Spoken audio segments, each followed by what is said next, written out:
Cipher case में बानी PTI और शाह महमूद कुरैशी की जमानत मंजूर। सुप्रीम कोर्ट का 10-10 लाख रुपए के जमानती मुचलके जमा करवाने का हुक्म। बताएं कि साइफर दस्तयाब नहीं था तो कौमी सलामती कमेटी के 2 इजलास कैसे हुए। शहबाज शरीफ ने क्यों नहीं कहा कि साइफर गुम हो गया है। शहबाज शरीफ ने किस दस्तावेज पर कौमी सलामती कमेटी का इजलास किया था। कायम मकाम चीफ जस्टिस सरदार तारिक मसूद के रिमार्क्स। कौमी सलामती कमेटी इजलास में साइफर पेश हुआ था। प्रोसिक्यूटर राजा रिजवान अब्बासी, क्या असल साइफर पेश हुआ था? ये कैसे मुमकिन है? कायम मकाम चीफ जस्टिस, डी कोड करने के बाद वाली कॉपी सलामती कमेटी में पेश हुई थी। प्रोसिक्यूटर रिजवान अब्बासी का जवाब।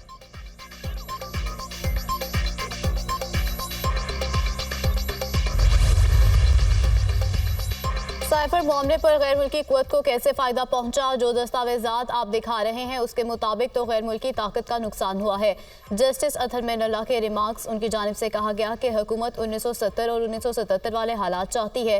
हर दौर में सियासी रहनुमाओं के साथ ऐसा सलूक क्यों होता है? साबिक वज़ीर आज़म के जेल से बाहर आने से क्या नुकसान होगा? इस वक्त सवाल आम इंतखाबात का है। इस वक्त बानी पीटीआई नहीं, अवाम के हकूक़ का मामला है। अदालत बुनियादी हकूक़ की मुहाफ़िज़ है। वकील सलमान सफदर ने जलसे में शाह महमूद कुरैशी की तकरीर पढ़कर सुनाई। वज़ीर ख़ारजा खुद समझदार था, समझता था कि क्या बोलना है क्या नहीं। शाह महमूद कुरैशी खुद बच गए और बानी पीटीआई को कहा कि साइफर पढ़ दो। कायम मकाम चीफ जस्टिस सरदार तारिक मसूद के रिमार्क्स।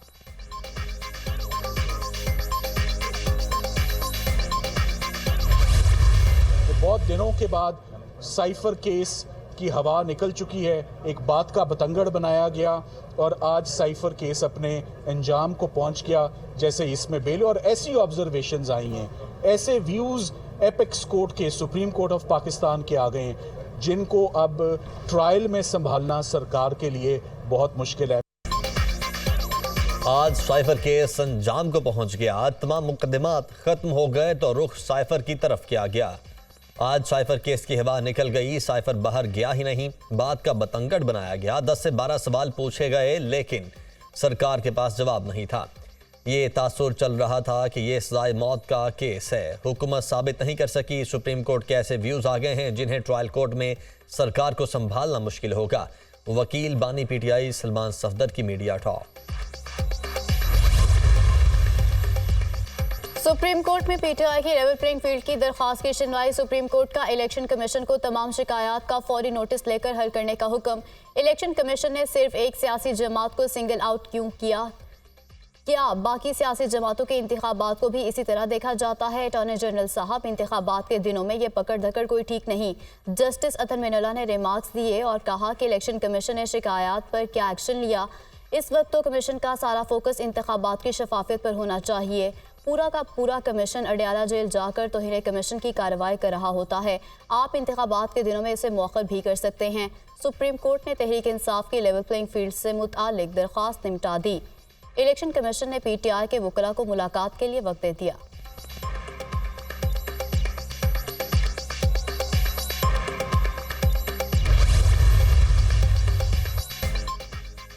पीटीआई को बल्ले का निशान मिलेगा या नहीं, फैसला आज होगा। पेशावर हाई कोर्ट से भी तहरीक इंसाफ को रिलीफ ना मिल सका। अदालत का इलेक्शन कमीशन को आज फैसला करने का हुक्म।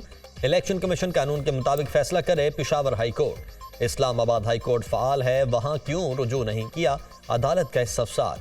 हम यहाँ सहूलियात को बेहतर समझते हैं। बैरिस्टर गौहर अली खान का जवाब। आप एक पार्टी के चेयरमैन हैं, कैसे ऐसी बात कर सकते हैं? हम कानून के मुताबिक फैसला करते हैं। जस्टिस अतीक शाह के रिमार्क्स।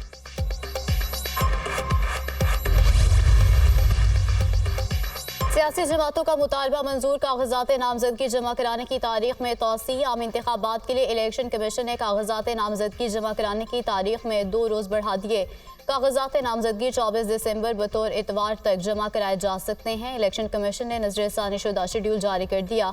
रिटर्निंग अफसरान कागजात नामजदगी की जांच पड़ताल 25 से 30 दिसंबर तक करेंगे। इंतखाबी प्रोग्राम में बाकी तमाम सरगर्मियाँ शेड्यूल के मुताबिक होंगी।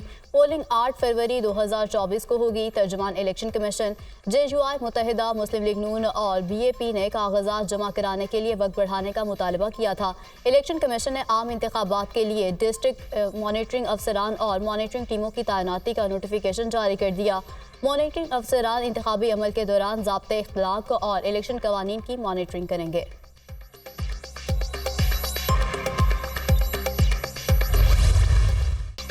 मुल्क में सियासी गहमा गहमी, सियासी रहनुमाओं की जानिब से कागजात का हुसूल और जमा करवाने का सिलसिला जारी।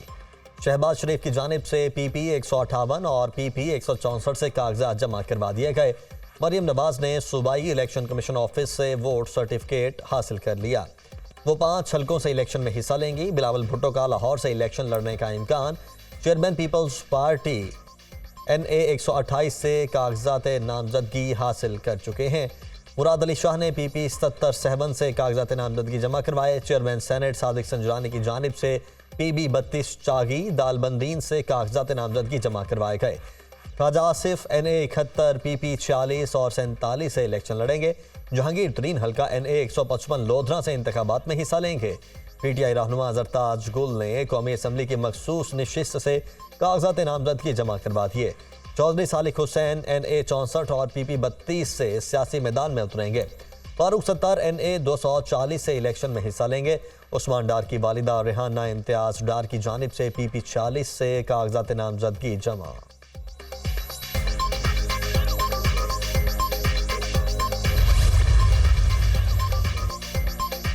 इलेक्शन में सबको लेवल प्लेइंग फील्ड मिलनी चाहिए। बहुत से उम्मीदवारों के मामलात अदालत में हैं। 2013 के इंतखाबात में हिस्सा नहीं लिया, अब अबाई हल्के से इलेक्शन लड़ रहा हूँ। अवाम की भरपूर हिमायत हासिल है। पीपल्स पार्टी भारी अक्सरियत से कामयाब होगी। यूसुफ रजा गिलानी की मीडिया टॉक। रहनुमा पीपल्स पार्टी मुराद अली शाह का कहना है कि सिंध समेत पूरे पाकिस्तान से लोग पीपल्स पार्टी ज्वाइन कर रहे हैं। पंजाब में नून लीग वाले कमरे से भी बाहर नहीं निकल रहे। नजर आ रहा है कि पीपल्स पार्टी मुल्क भर में बड़ी अक्सरियत से कामयाबी हासिल करेगी। मेरे खिलाफ जो इलेक्शन लड़ना चाहता है, मैं उसे खुशामदीद कहता हूँ।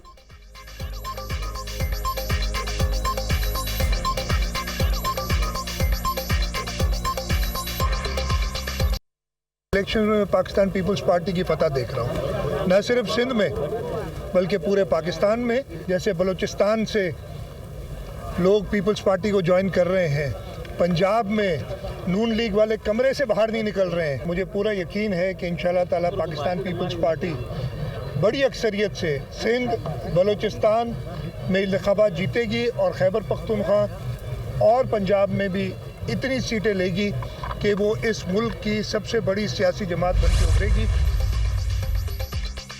इलेक्शन लड़ें और अवाम को फैसला करने दें। मेरे ऊपर इल्जामात लगे हैं और लगते रहेंगे। ऐसे ओछे हथकंडों से कुछ नहीं बनेगा। मेरी इंक्वायरी कर लें, मेरा इन वाकयात से कोई ताल्लुक नहीं।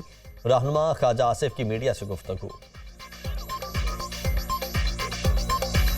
मेरे ऊपर या सियासतदानों के ऊपर जो है इल्ज़ामात लगते भी हैं। वो लोग जो है कुछ उन पे यकीन करते हैं, कुछ नहीं यकीन करते। लेकिन बदकिस्मती है कि इस किस्म के इल्ज़ामात लगाए जाते हैं जिनका कोई सिर पैर नहीं है, उनका कोई बुनियाद नहीं है। उनमें हकीकत का जो है एक रत्ती भर हकीकत नहीं है। गैर शरई निकाह case Bushra Bibi session court में पेश ना हो सकी। अदालत ने हाजिरी से इस्तिस्ना की दरख्वास्त मंजूर कर ली। अदालत ने जेल ट्रायल के लिए रजिस्ट्रार इस्लामाबाद हाई कोर्ट को खत लिख दिया। गुज़श्ता समात पर अदालत ने ऑर्डर किया था कि जेल ट्रायल होगा। बुशरा बीबी सुबह जेल पहुंच गई थी। अदालत ने बाद में बताया वकील के दलाइल। अदालत ने केस की समात 2 जनवरी तक मुलतवी कर दी।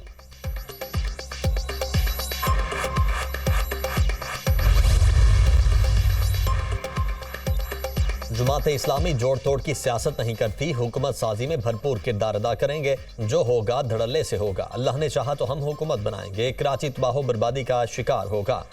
नवाज शरीफ बताएं उन्होंने कराची के लिए क्या किया। अमीर जमात इस्लामी कराची हाफिज नईमुर रहमान की प्रेस कॉन्फ्रेंस।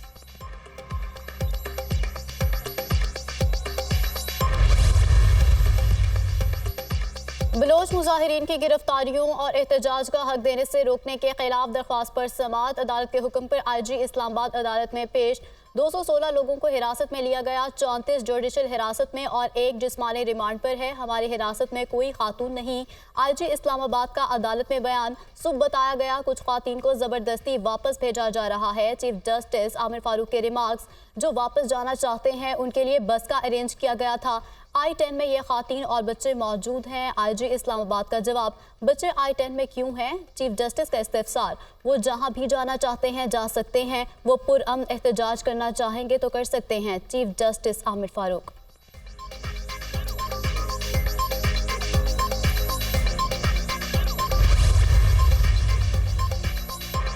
खजानों की सरजमीन, पाकिस्तान में गैर मुल्की सरमायाकारी के लिए सुनहरी मौके। इक्तिसादी बहाली और तरक्की के सफर में स्पेशल इन्वेस्टमेंट फैसिलिटेशन काउंसिल और एफडीए का अहम किरदार। SIFC का बराह रास्त सरमायाकारी का हदफ 5 साल में कम अज कम 48 बिलियन पाउंड हासिल करना है। मुमकिन सरमायाकारी की शराकत के लिए तवानाई, मादनियात और ज़राअत समेत 30 से ज़ायद शोबों की निशानदही। पाकिस्तान के मादनी वसाइल और अफरादी कुव्वत दुनिया भर के सरमायाकारों को सरमायाकारी करने के लिए राग़िब करने लगी। लाहौर हाई कोर्ट की क्रिसमस पर शॉपिंग सेंटर्स जुम्मे, हफ्ते और इतवार को रात 12 बजे तक खोलने की इजाज़त। स्मॉग माहौलियाती आलूदगी के तदारुक से मुतालिक केस पर समाअत। अदालत ने राइस मिल्स को डीसील करने का हुक्म दे दिया। गाड़ियों और टेक्नोलॉजी के मामले में इंडिया और दूसरे ममालिक बहुत आगे हैं। रूफ टॉप गार्डनिंग पर भी काम करने की जरूरत है, अदालत के रिमार्क्स।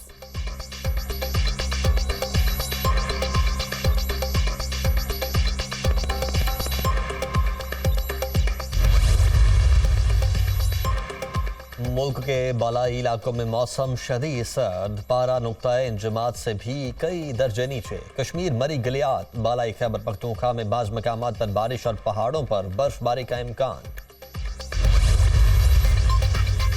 सलामती काउंसिल में गजा जंग से मुतालिक करारदाद पर आज भी वोटिंग ना हो सकी। करारदाद के मुसवदे में तब्दीली कराकर अमेरिका रजामंद। फ़लस्तीन और रूस का इख्तलाफ। अमरीकी मीडिया ने अल-शिफा हॉस्पिटल में हमास की मौजूदगी का इसराइली दावा मशकूक करार दे दिया। कहा, इसराइल हमास की जानिब से अस्पतालों को ढाल बनाने के सबूत देने में नाकाम रहा। गजा पर इसराइल के वहशियाना हमले जारी। सहूनी फौज के 24 घंटों में 230 मकामात पर हमले। खान यूनुस में फजाई हमले के दौरान 55 फ़लस्तीनी शहीद। इसराइली फोर्सेज ने हिलाल अहमर की इमारत का घेराव कर लिया। शुजाइया पर कब्जे का दावा। जंग में शुहदा की मजमूई तादाद 20,000 से जायद हो गई। 8,000 बच्चे और 6,000 से जायद खवातीन शामिल। 52,000 से जायद जख्मी।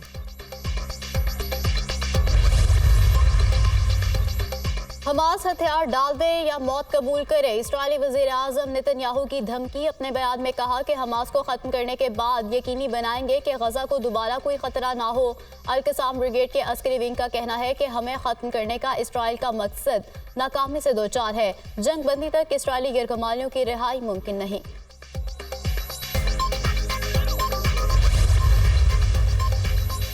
बरतानवी वज़ीर ख़ारजा का गजा में मुस्तकिल जंग बंदी पर जोर। डेविड कैमरोन का कहना है कि उनका मुल्क गजा की पट्टी में जारी तनाज़े को तूल नहीं देना चाहता। लंदन 2 जरगमालियों की रिहाई में दिलचस्पी ले रहा है। गजा में इमदाद पहुंचाने और जरगमालियों को निकालने के लिए जंग बंदी ज़रूरी है।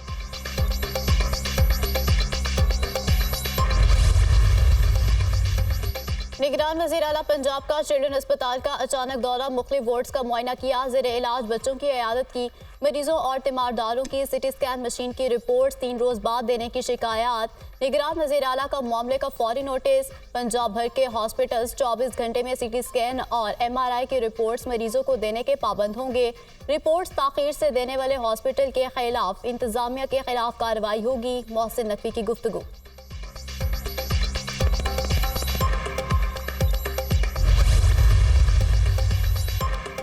गैर कानूनी अफगान बाशिंदों की वतन वापसी का सिलसिला जारी। अब तक पाकिस्तान छोड़ने वाले गैर कानूनी अफगान बाशिंदों की मजमूई तादाद 4,43,376 हो गई।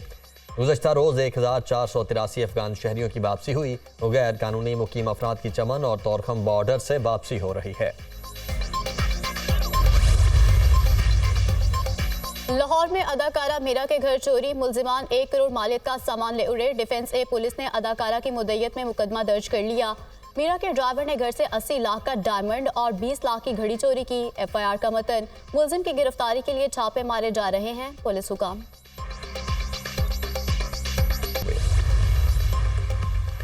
बरतानिया में मुकीम अफराद की मुश्किल आसान। खानदानी वीज़े पर अहले खाना को बुलवाने वाले अफराद के लिए सालाना इनकम की कम अज़ कम हद 29,000 पाउंड कर दी गई। इससे कबल बरतानिया में मुकीम अफराद के लिए कम से कम 18,600 पाउंड सालाना आमदनी की शर्त थी, जिसे बढ़ाकर 38,700 पाउंड कर दिया गया था। नए कानून का निफाज 1 अप्रैल 2024 से होगा।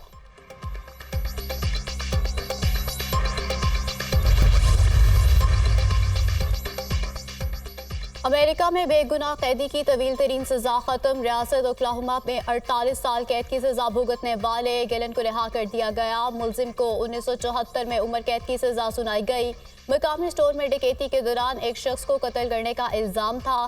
रियासत बेगुनाह कैदी को $2.25 लाख हर्जाना अदा करेगी।